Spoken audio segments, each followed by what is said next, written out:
Very good morning, very good afternoon to all. आज जो afternoon पे हमारी जो वीडियो बन रही है, जो आपका 10+2 जो क्लास है आपकी आईपीएससी बोर्ड है या फिर आईपीएससी बोर्ड एसपीएससी बोर्ड है, जो +2 क्लास है आपकी इंग्लिश की, ठीक है। तो एक पोइम में आपको एक्सप्लेन करना आता है पोइम का स्टेटस, जैसे हिंदी में आप करते हो, हिंदी में भी आपको सलाह दिया होता है और उसका व्याख्या होती है, ऐसे ही इंग्लिश में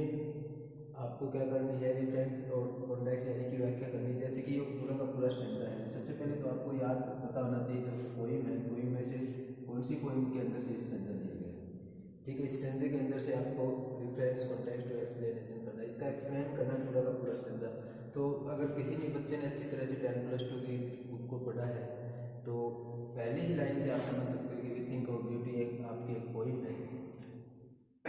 4 नंबर पे जो 4 नंबर की पहली, दूसरी और चौथी पोइम है, शायद ये 4 नंबर की पोइम है, चौथे लेसन पे आपकी 4 नंबर पोइम है। तो इसमें जॉन कीट्स है, जो कीट्स इसके जो पोइट है वो जॉन कीट्स है, ये आपको पता होनी चाहिए ये चीज़ जॉन कीट्स है, ठीक है। और थिंक एंड ब्यूटी पोइम का जो नाम है, think of beauty, thinks of beauty, ये आपकी पोइम है। तो सबसे पहले भाई डियर आपको क्या देखना है, ये जो स्टैंजा दिया गया और उसमें ये लाइन है, ये वर्ड आपको याद रखने हैं पूरा का पूरा। अगर कोई ज़्यादा कमज़ोर बच्चा है तो इसका रट्टा लगा लो आप, रेफरेंस को याद रखो, कॉन्टेक्स्ट को, एक्सप्लेन को, ये तीनों चीज़ें आपको याद रखनी है। कॉन्टेक्ट, ये रेफरेंस है, ये कॉन्टेक्स्ट है और ये एक्सप्लेन यानी कि विस्तार करना होगा। तो सबसे पहले रेफरेंस में अगर आप देखना चाहेंगे, रेफरेंस में तो हमारा जो पोइम है उसका नाम और पोइट का नाम लिखना है आपको। ये इसमें लिख रखा है, this are the opening lines, this are, ये जो ओपनिंग लाइन है कहाँ से है, कीट्स पोइम, कीट्स की जो कविता है आई थिंक एंड ब्यूटी में से ली है, ये जो ओपनिंग लाइन। और कोई भी आप इसमें ऐसे भी लिखते हैं, this poem has been taken from this poem, जो पोइम का नाम है और यहाँ पे पोइट का नाम है, ऐसे लिख सकते हो, आपकी मर्जी है, ये आसान रहेगा मेरे हिसाब से। These are the opening lines of Keats poem I think of beauty में से, ठीक है। उसके बाद में आपका कॉन्टेक्स्ट में आइएगा, आपको रेफरेंस दे दिया अभी पोइम का रेफरेंस, यहाँ पे आपने रेफरेंस बताया। उसके बाद में जो पोइम का थोड़ा बहुत अभी क्या है इसके अंदर वो बताना है आपको क्या है। देखिएगा कि a things and beauty is joy forever, जिंदगी में क्या कहता है कि ए थिंग्स, जो वस्तु की सुंदरता है ना वो कभी खत्म नहीं होती,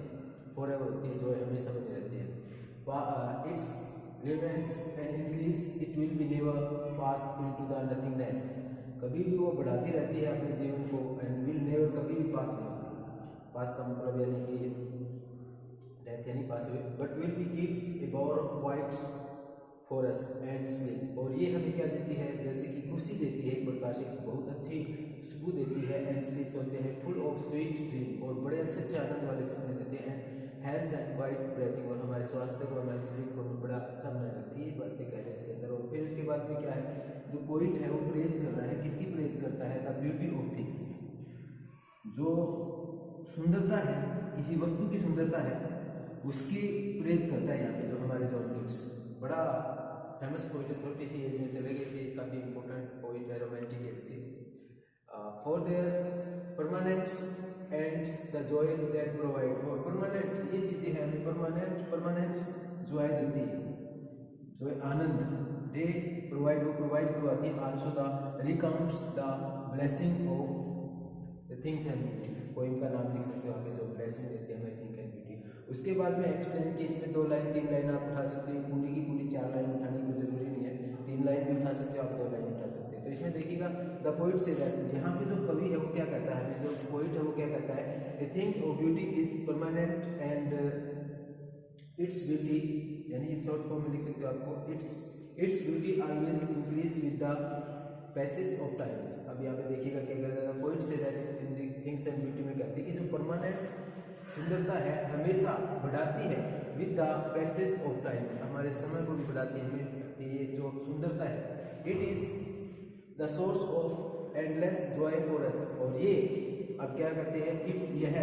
क्या है, एक सोर्स का स्रोत यानी कि एक साधन है, किस चीज़ का साधन है, एंडलेस का, जॉय फॉर अस का, इट प्रोवाइड, और ये हमें प्रोवाइड करवाती है क्या, शेल्टर का मतलब आप छत लगा सकते हो, कोई आसरा लगा सकते हो, कुछ भी लगा सकते हो, ये शेल्टर है।